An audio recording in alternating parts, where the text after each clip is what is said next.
Bonjour et bienvenue à EBO TV pour l'émission Que dit la Bible.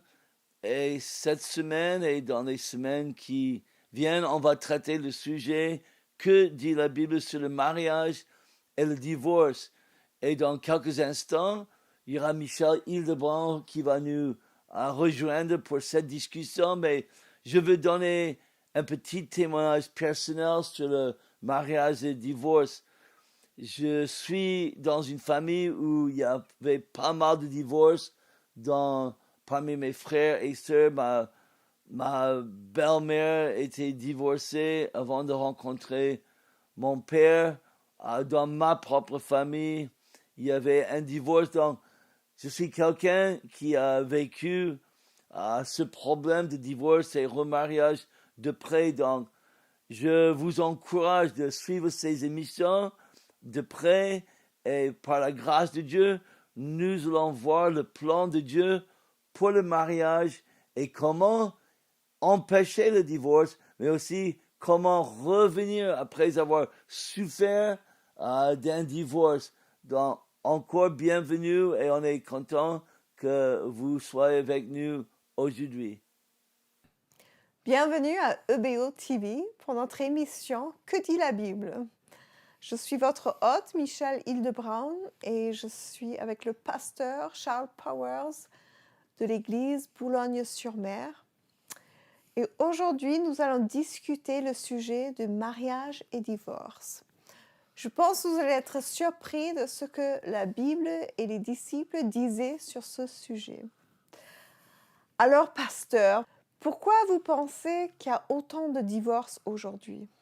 Mais je crois cette augmentation de divorce chez les évangéliques, c'est à cause de tout ce qu'on voit dans la culture générale.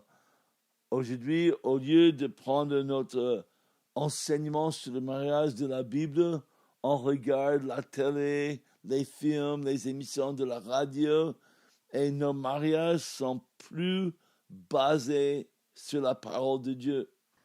C'est quoi un bon mariage? Je crois que ça revient même à la première question sur le mariage en général. Un bon mariage, c'est déjà un mariage qui a été créé par Dieu. C'est Dieu qui a mis les gens ensemble. Parce que même les pharisiens ont essayé de piéger Jésus sur la question du divorce et mariage.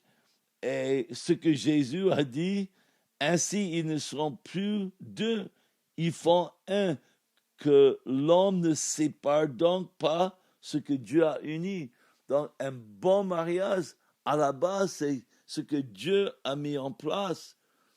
Quoique, Jésus n'a pas dit que ça allait être facile. Et on va voir tout à l'heure, c'était le contraire. Jésus était très lucide sur le mariage. Il savait que c'est pas pour tout le monde. Et si je n'aime plus mon époux ou épouse, pourquoi devrais-je rester dans un mariage sans amour?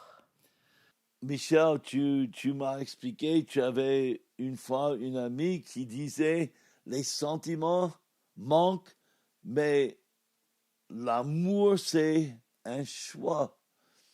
Et je crois même dans les mariages fantastiques, il y a un moment que le feu de cet amour, les passions, ça peut baisser, ça va baisser. Évidemment, ça peut revenir et ça revient. Mais les disciples, quand ils ont appris, Jésus a dit que la seule façon de pouvoir être divorcé, c'était l'immoralité, qu'un partenaire trompe l'autre. Et quand les disciples ont entendu ça, écoutez ce qu'ils avaient dit. Ils étaient étonnés.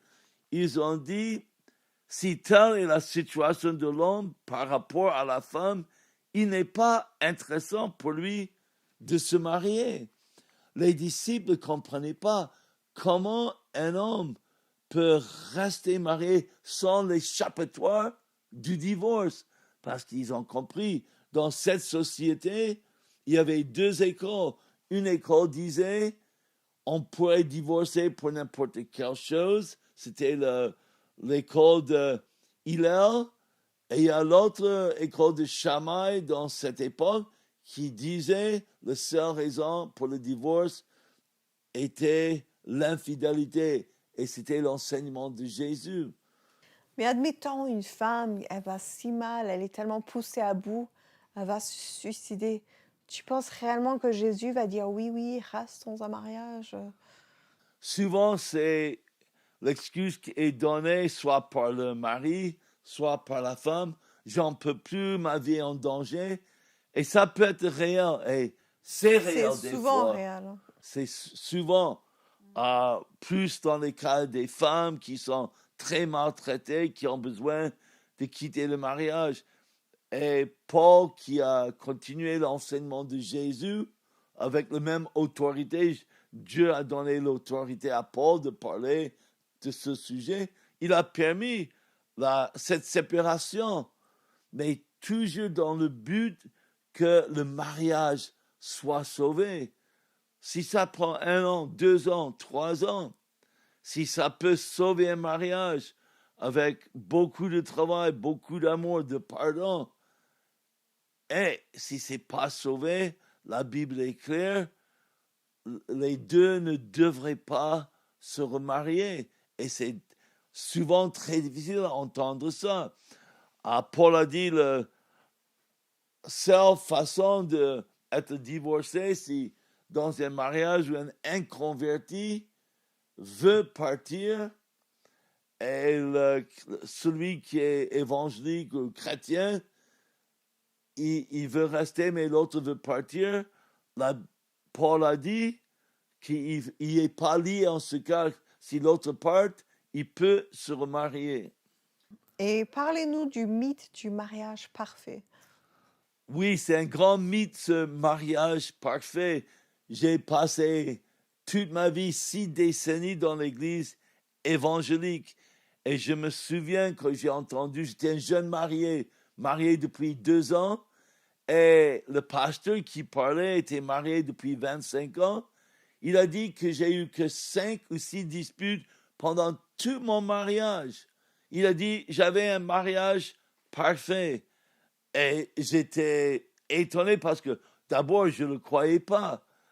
Parce que dans mes premiers 2 ans de mariage, les premiers quelques mois, j'ai eu plus de disputes qu'il a eu dans 25 ans. Mais je crois beaucoup de chrétiens pensent un mariage parfait, c'est l'absence de problèmes. Mais le contraire est vrai. Dans un mariage, il y aura toujours des difficultés. Ça peut être financière, sexuelle, relationnelle, enfant. Mais le but, c'est pour un couple qui s'aime, le mariage parfait, c'est de pouvoir surmonter les difficultés. Et Jésus lui-même a dit, c'est un don le mariage. Donc, je veux vous encourager de rester fidèle, de travailler dans vos mariages. Si ça ne marche plus, si vous devez vous séparer, faites-le dans le but d'être réconcilié avec ton mari ou ta femme. Mais dans les prochaines semaines, on va approfondir ce sujet. Merci de nous avoir suivis sur EBO TV et nous espérons vous retrouver pour notre prochaine émission sur EBO TV. Au revoir.